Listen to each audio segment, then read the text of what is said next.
If you will remember, many lectures I have talked of the great dream of God.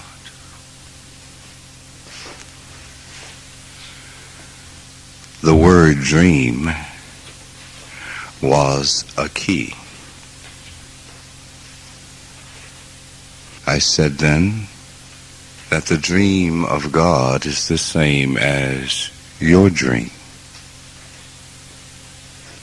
The dream of God, so above, so below.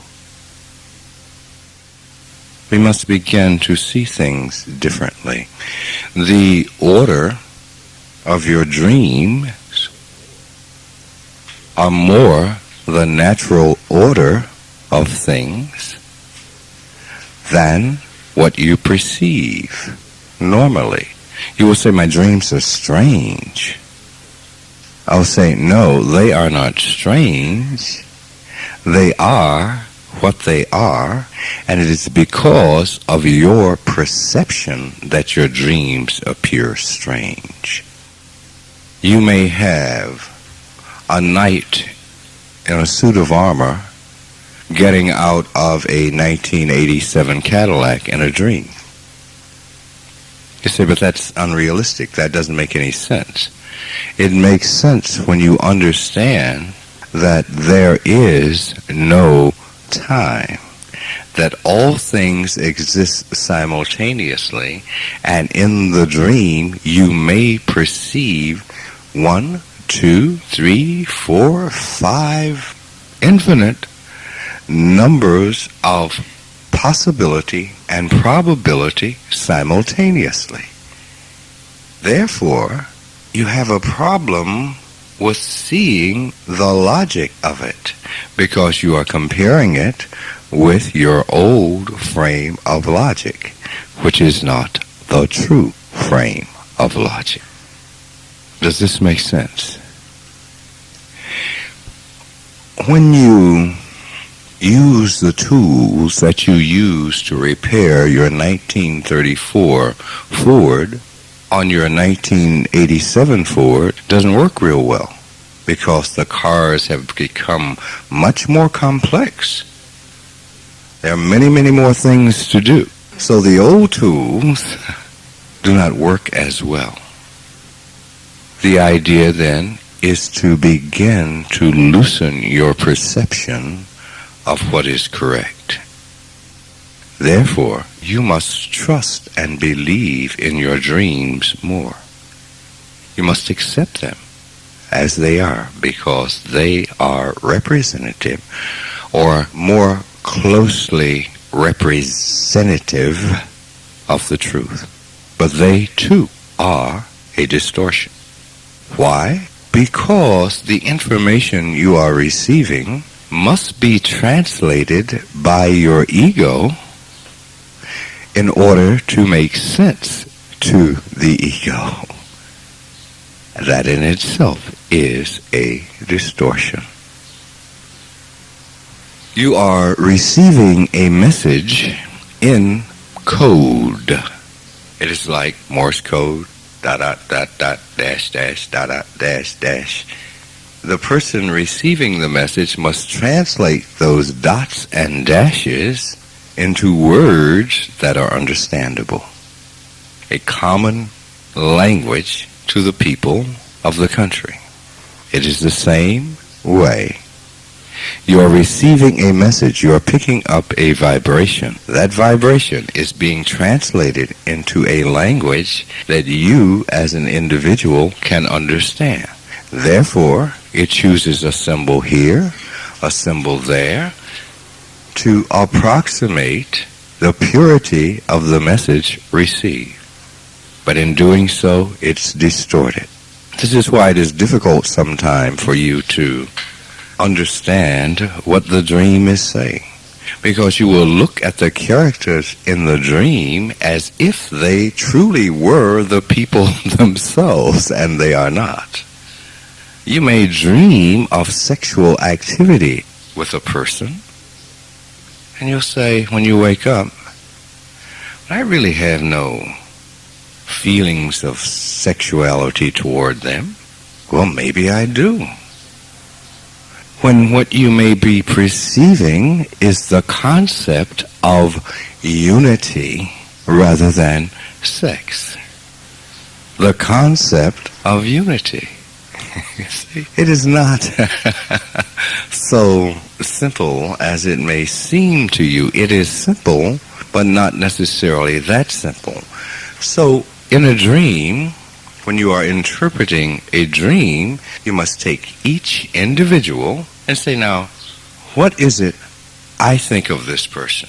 You see, what is it I think of this person? Because it is your mind that has utilized this symbol.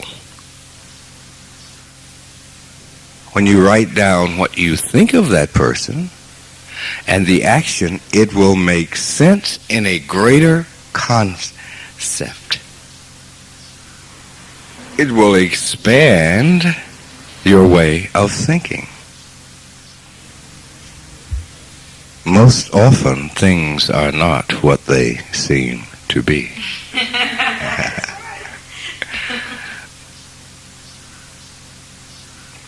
So, it is important to give you the law that is different from your perception of the law, so that you as an individual may begin to shake loose a little bit of that ego that has you in a rut. The dream is that method. You must begin to nurture them, to pay attention to them. It's like anything else. If you pay attention to it, it pays attention to you. If you pay attention to love, love pays attention to you. If you pay attention to peace, peace pays attention to you. You cannot not give it your attention, because if you do not, it will not come, because you have not opened the doors of your house and made it feel welcome. You have continued in one line of thought. And peace, love, harmony, knowledge is like anything else. If it comes knocking at your door and you've got the burglar chain on and everything on, and peep through the peephole and say, who is there? It will feel not wanted.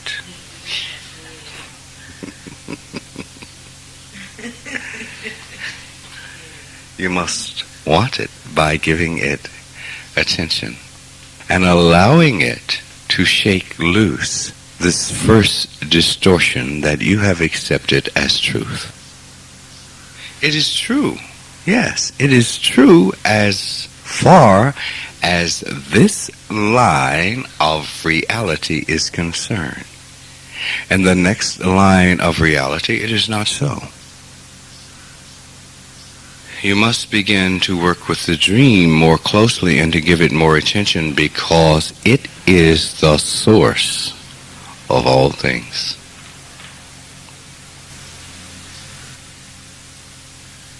It is that time when the ego, the great perceiver of physical reality, takes a rest and says, now we can let all manner of foolishness in here. We're not going to get hurt now because we're asleep. And in doing so, allows the truth in. Many messages from that which you perceive of as your greater self, there is only one self in truth, tries to aid you in planning your next day. It gives you psychic information. It gives you information about what's going to happen the next day. And in doing that, helps you create the next day. In dreams, in so-called dreams, it works out emotional problems. It attempts to. But because of certain behavior patterns that you have, you do not receive the information. You distort the information. I will say to you, when something chases you in a dream, stop, turn, and face it. But because you have established the concept of running, You run without the thought that Tyrannosaurus Rex chasing you in a dream cannot harm you. It's a dream. Tyrannosaurus Rex is a creation of your fear. So you stop and you face it, and it will change. If you really want to clear up the distortions, you stop and you face it and you say, who are you? And it will give you a clearer picture. It will no longer be Tyrannosaurus Rex. It will give you a clearer picture. And if you don't understand that, you can say, please explain further. I don't understand. It will try and give you a even clearer picture and work out your psychological and emotional problems. Now we're just talking common old ordinary dreams right now. We haven't gotten to the good stuff yet. Just plain old dreams. Yes, Maria? You said that when you dream, you go through different levels. Mm-hmm. Is a way that you notice that you're maybe that it's moving into a different level is if what you're perceiving somehow does change, like, because one time I'm wondering, as I was waking up, the person started to have features again. Mm-hmm. They had clear features. Mm-hmm. And as the dream went on, they got blurry. Just this blob type. I would suspect that they became this blob because you were looking at them. And they were getting ready to go into transition and reveal to you what it was. Usually you will get a change of landscapes. This is one way to tell the difference in one level of reality and the next. The landscape changes. Does this make sense? See, most of us don't pay any attention to the landscapes. We only pay attention to central figures. And there are many other figures in a dream. There may be somebody standing over here in a corner that we sense are there, but we never look at them. We look at the central, what we think is the central figure. When this one over here is just as important, we have to look at our entire environment, because the environment itself tells you where you are. It is like the environment, the landscape of Chicago distinguishes it from Detroit. Does this make sense? I would say that in that instance, it seemed more like the illusion of what it was beginning to fade out because you were paying attention to it. And as you began to withdraw your attention, it came back and gave you a clearer face. That is an important thing, though. That is an important thing. If you pay too close attention to it, to a particular thing, you exercise your narrow-mindedness. Okay?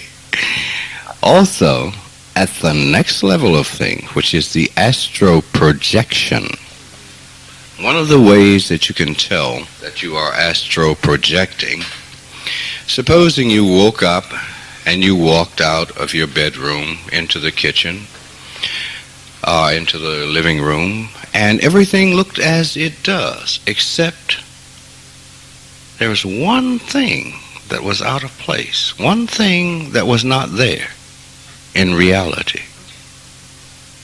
If you pay attention to it, you will revert to normal dreaming.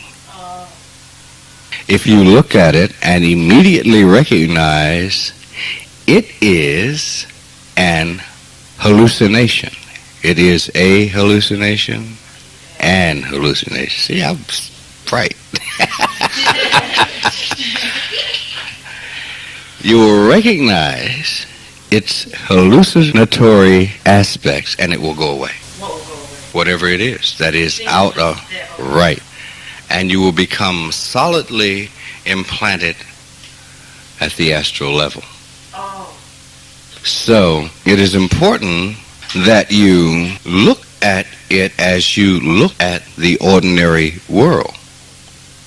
You look at the world in glances, but you need to take in much stimuli. So, in your ordinary world, you may not be aware of it because you are so into your head, your eyes are generally doing this. You're glancing and making a total picture of many little pictures.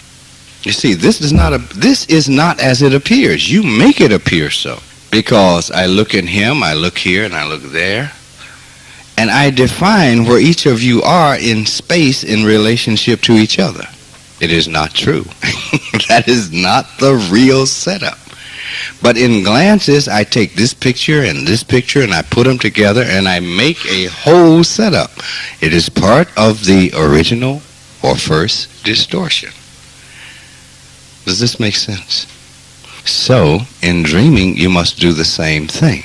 You must pay attention to each and every dream character, each and every thing that is within your dream, in the same manner in which you do it here. It may seem difficult to you, but it is not. Yes, Dave. I was reading the other night. Dream. I was flying. I was straight up. And I could feel that this body, the top of my head was, I could feel stretching it out, you know, I could feel that. And then, I don't know if it's more a question of what is that? I mean, that is usually the way you come out of your body in astral projection. Now, in order to accept this, you see, your ego doesn't believe any of this. That's right. It doesn't believe it. It doubts it because it has never seen a man fly. You know, it has been attuned to physical reality.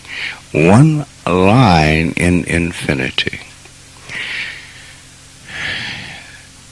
Now, a part of the trick, I am tricking you, yes. Understand that. I am. I am not deceiving you. I am tricking you. I have to. We have to trick the ego. It is a stubborn child. It stamps its little feet and it digs in and it's like this and that's that. It throws a tantrum because you are trying at this point in time to destroy what it has worked all these many years to set up, and here you come. It is like apartheid in South Africa. It is so. I worked all these many years to establish this country. I came over and there was nobody on the land, so I just took it. Well, nobody on the land but those black folks over there. Now, I worked all these years to establish this country, and here you come. So they dig in their little feet and deny all aspect of reality. The ego is the same way. They are acting as a representation globally of your ego. They are symbolic of your ego. So what do we have to do? We have to trick it. You can't shoot it. It's throwing out the baby with the bathwater, right? If you shoot it, that's the end of you too. You see? So I am tricking you. I am tricking the ego. I can't go into a full explanation of that tricking. Right. Because it'll get smart. And the fact that I have told you that I am tricking you is also a trick. Why? Because you are going to outsmart yourself, trying to outsmart me. You see? The trick is to get a little bit of the ego to admit there is something more there. That is the trick. And we are working on it. Don't worry about what is being done, because there are things being done you have no idea. You couldn't imagine. The ego could not imagine. Because to this ego it is not a possibility. But I'm sneaking up behind your ego, figuratively and literally. Yes, Maria. Just a question about the focus again in the dream. So the proper way to do it is just to glance about when you're in there. Mm-hmm. And because I honed in on one image, I filtered it again through my own ego and saw what I did at the beginning. Mm-hmm. Yes, that is so. Because when you talk about telling which reality you are in, it is a matter of environment, landscape. The landscape will tell you where you are. You have some very strange landscapes. I once was involved in an undersea landscape with people who literally lived in water. I am there underwater talking with them, living in old shipwrecks. You might say refurbished old shipwrecks. They look like old ships from the outside, but inside they were very nice. A part of the way you walk to get inside of the old ship was a series of knives, forks, and spoons my perception of it. But the landscape was absolutely unique and individual to that level of consciousness. And this literally exists. And I often go back there.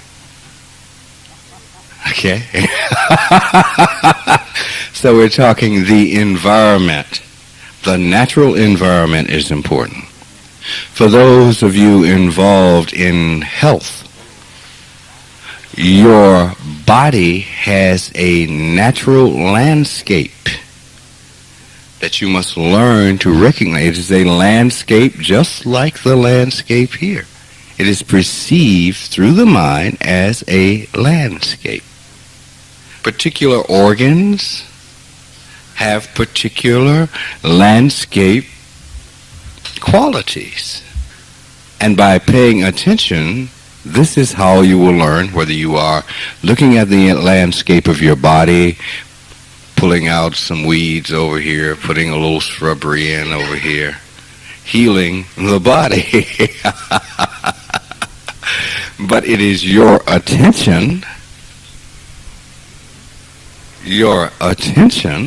as in anywhere, that will let you know where you are. And now is the time that you begin to become accustomed, because we are, in fact,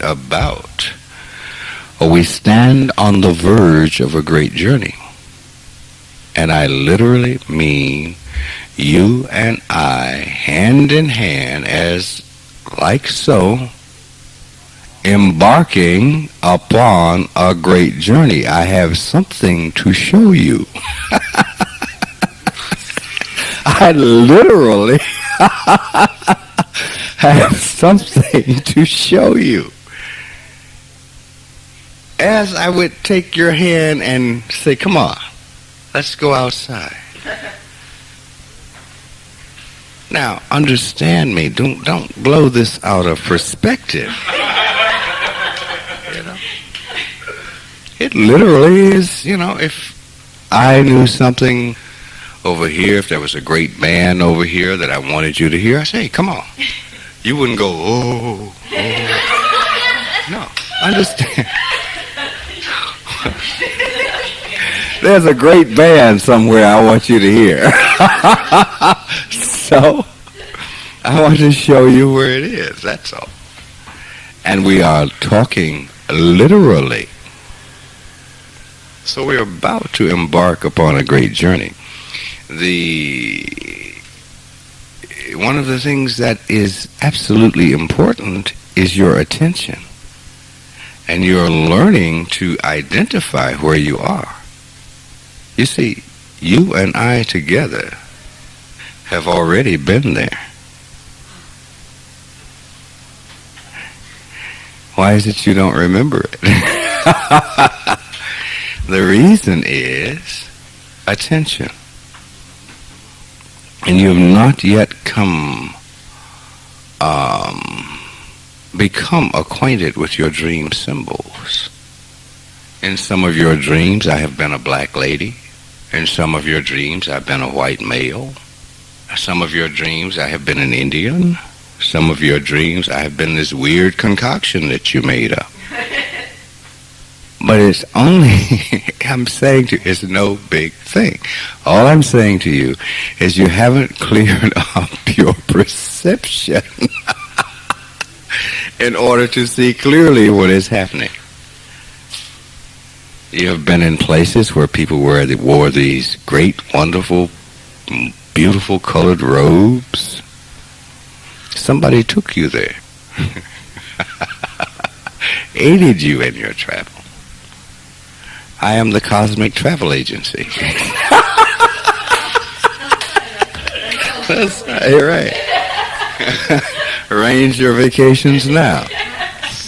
Now, all we're saying is that you must work to understand what is happening, that's all. To clear up your perception. To pay attention in that realm of reality better than you pay attention here. I've said to you, the senses exercise, to use it all the time. So, but, I may get off into, I can't do that, I'm driving my car. Well, what better place to look, listen, and feel than while you're driving your car? It is not something that will get you in trouble. It will get you out of trouble. Okay? This is, now again, I go back to my statement originally about what is said in the beginning of the book relates to the mid-chapters and the end of the book. By giving you that exercise, what are we doing? Cultivating your paying attention with your senses. So that at this level, you will pay attention with another set of senses. So we're trying to establish certain habits. There are habits that are conducive to what you want, and there are habits that are non-conducive to what you want. So we're trying to establish habits that are conducive. So I say, your senses technique, use it. You'll be amazed at how wonderful and bright this world becomes. See, we haven't even seen it yet. It's like, I want to go to Europe for vacation, I want to go to China, I want to go to la, and you haven't seen America yet. As a matter of fact, you haven't even seen Chicago. See the world, but know where you live first. Know a little bit about it. So it is the sharpening of those techniques that will allow you to perform in the same way at the 3 astral levels. To pay attention to the landscape, it is important to know where you are and to learn which laws apply at each level or different levels of reality. You can't do that unless you pay attention. And not in the traditional school way, but in the true way. So, each thing has been a preparation to graduate from grammar school, high school, college, and now we stand you stand on the verge of a master's degree.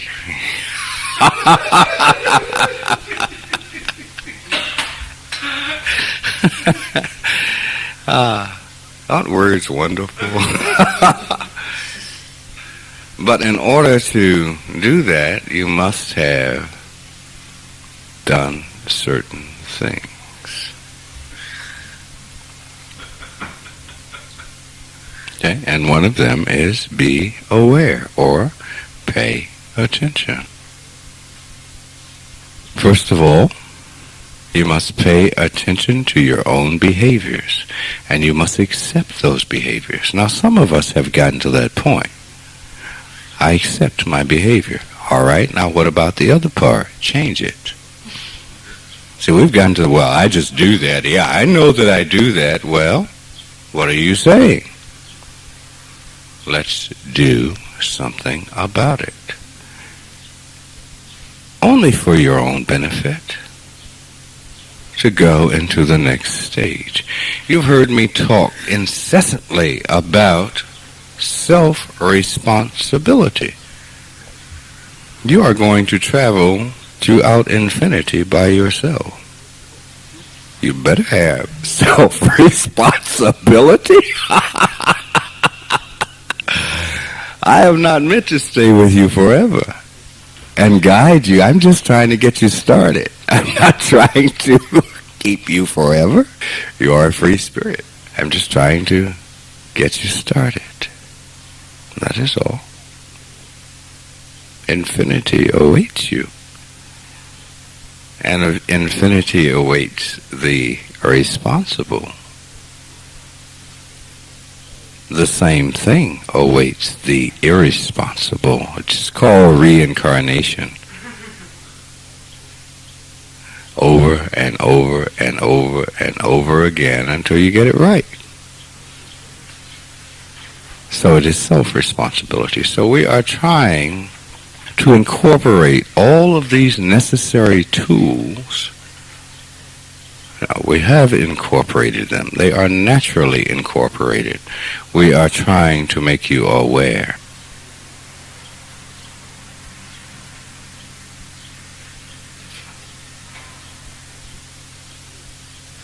That these things are there. And trying to get you on your way. Away from the earth's plane. Away from the existence in the earthly plane forever. Because, again, if you do not learn the lesson that you came into this life to learn, you're bound to repeat it. Again, it is not like school where they will pass you on a C. You must have the answer. In this, it is an absolute. Not because someone else set up the test. You set up the test because at that level of consciousness you are different. So it is only you saying to you, get back in there. You are bloodied and bowed, the boxer bloodied and bowed and looking at your corner saying, throw in the towel, and he's saying, handle it, kid, we got him where we want him.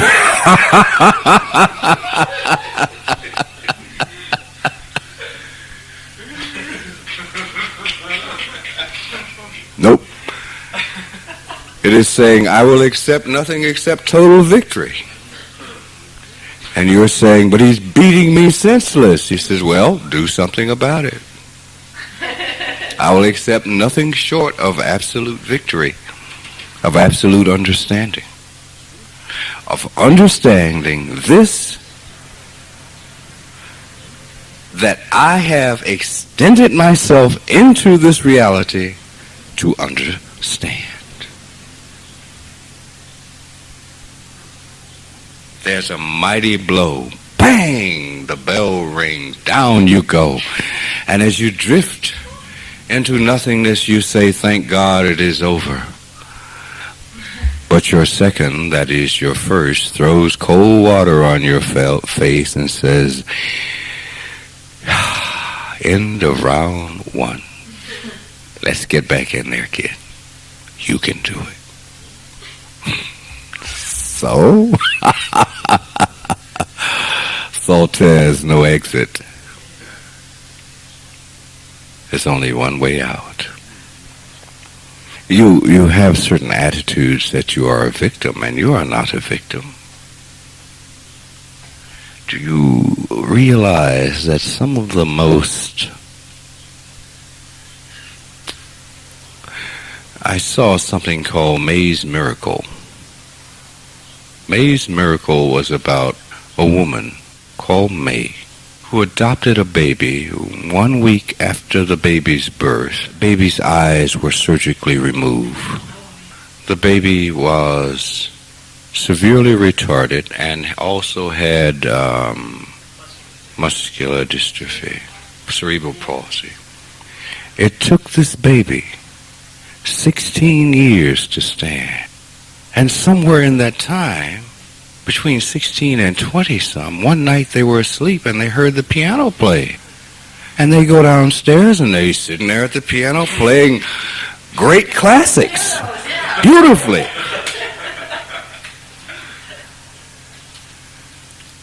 He started to sing somewhere around 25 and didn't start to speak until he was somewhere around 27. You say, oh my God, that is terrible. I wouldn't want to. The spirit that inhabits that body is a great master, come to give a message to the world. That spirit is not retarded. It is a great master. Come to give a message. A great master making the statement, you are so-called intelligent, you can see, you don't have muscular dystrophy, you don't have any of these things, and look at this. I can take these fingers like this and play a concerto as well as anybody. You see, I couldn't see, so I couldn't even see what a piano looked like. How can I play it? I can't wait and learn to speak or speak. It took 29 years, 28 years, whatever. A great master making a statement to you, you have your faculties. I have none, and yet it can be done. Now, what does this say about your individual laziness?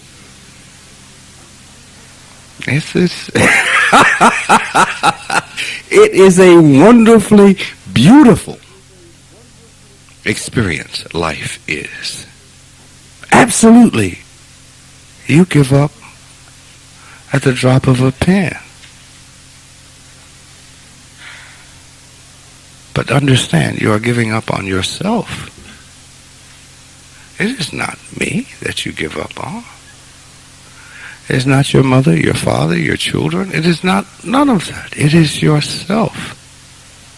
You are refusing to accept the responsibility for being a God. And a God you are. Yes. God from God is God.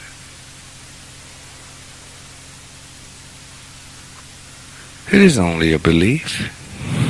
It is only a belief that you can or cannot. It is only a belief. It's not this great big thing. It's just a belief. It's only a thought to be imprisoned by something more fragile than the wings of a butterfly. To be imprisoned by something more fragile than the sound of my voice. Don't you find it humorous? The macho, no prison can hold me, I'll rip the bars out. Yeah, right. A prison has nothing to do with bars. Has to do with fragile beliefs. We are trying to shake them. But without your cooperation, we cannot do it. That is, without your work, your active participation. You're too serious. You beat yourself up. You must simply see the behavior that you exhibit and say, oh no, you can't fool me. I see you working. You recognize it and say, oh no. It is a game. It is a game between you and your ego. And every time you get serious, it wins. After a while, it can pin you without even thinking about it. Come on, let's arm wrestle. Yeah, okay. It gets you every time.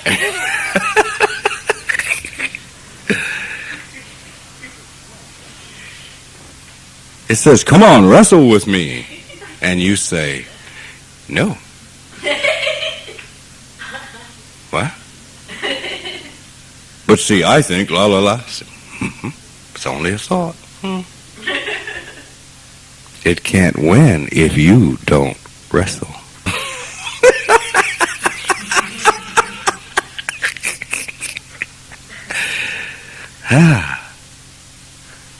Think about that. It can't win if you don't fight. See me, I'm me. What good is it then that it's big, bad, and mean? You don't care. See, being big, bad, and mean and tough only means something when somebody cares. When nobody cares, doesn't mean anything. Does this make sense? People only threaten you with things that they think mean something to you. Again, I'm reminded of the CIA and the Russian diplomat. The Russian diplomat, the CIA was trying to blackmail them into giving information because he went to the house of prostitution every day. He says, hey, I parked a staff car right in front. So tell it. I don't care.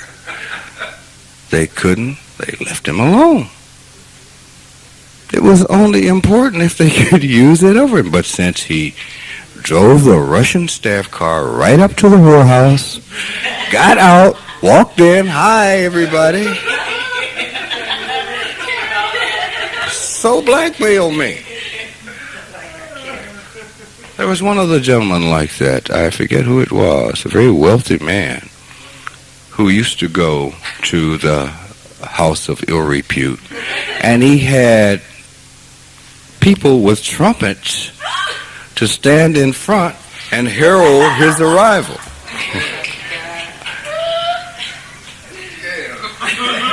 Blackmail me. Here he comes, everybody. You see, it can only blackmail you when you care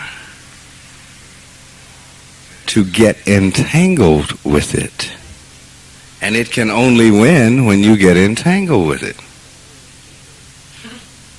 You are under a sheet, in the dark, fighting yourself.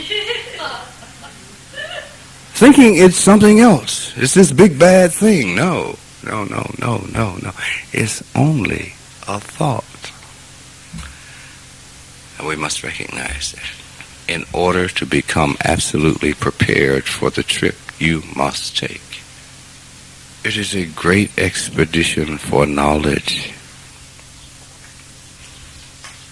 Now, begin to believe and trust in your dreams, not as the precise thing, but what do these things symbolize? Write your dreams down, and at least once a week, go through them look for similar things. Put these things together. You will begin to see many wonderful things, many psychic things, many precognitive things. Well, the dream is trying to help you to succeed. It's telling you, all right, on X day, so-and-so is going to happen. Be ready. Have your pockets open. Yeah, it was only a dream. And pockets are closed. It went down the toilet. It is trying to aid you.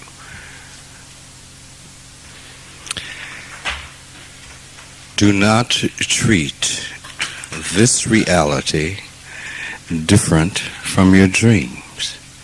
Here's another technique you can use. Write down your day as you would write down the experiences of your dream, and interpret the actions and people of your day in the light of your own feelings in the same way that you would interpret the dream. Because, remember I said, reality is symbolic of you.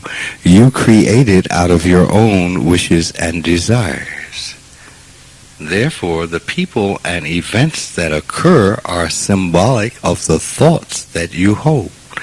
And you will begin to understand your own creative processes better. Understand your desire for social interaction with others, whether it is in a personal love situation or friendship situation, is a symbol of your desire to unify yourself. You are, in fact, already unified. It is a belief that you are not unified that is the problem. There is no division of self. You believe there is a division. It is your own desire to touch the totality of your being again. You came upon this earth to separate. Now you have had the experience of separation for years. Now the self calls loudly for reunification. But in your actions, you seek to unify with someone or some group of people. But you will never find the answer there, because no matter how much you socialize, how much you have this, quote, person you love as an individual, your thirst will never be quenched. You will find yourself looking for it again, over and over and over again. It's because the absoluteness of it is to accept the unity of oneself. You see, you have already had now the experience of being foolish, of division, of Satan, of devil, of doubt, of double. You already have that. So you have now had the experience.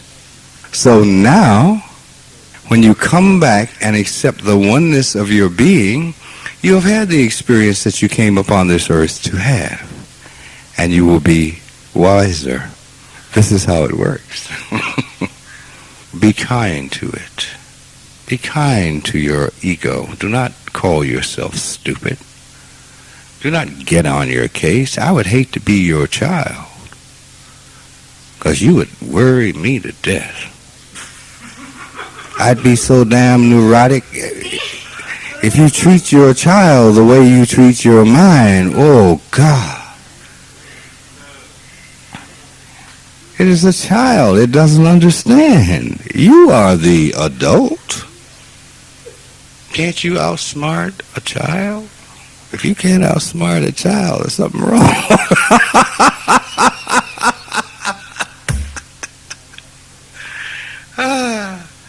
I am outsmarting you simply because you are so smart. You're real smart. Don't you know only a smart person can be fooled? You can't fool a dumb person. Watch this trick. I don't want her. Well, see, you got to cooperate. I don't want to. Would you like to make $1 million? No. I just want to sit here in the shade, rock. Can't take advantage. Understand that. All right. Treat your ego as the child that it is. Be gentle, be nice, but be firm. If you say no to it, you simply say no. All right. Work with it. We'll have more things next time.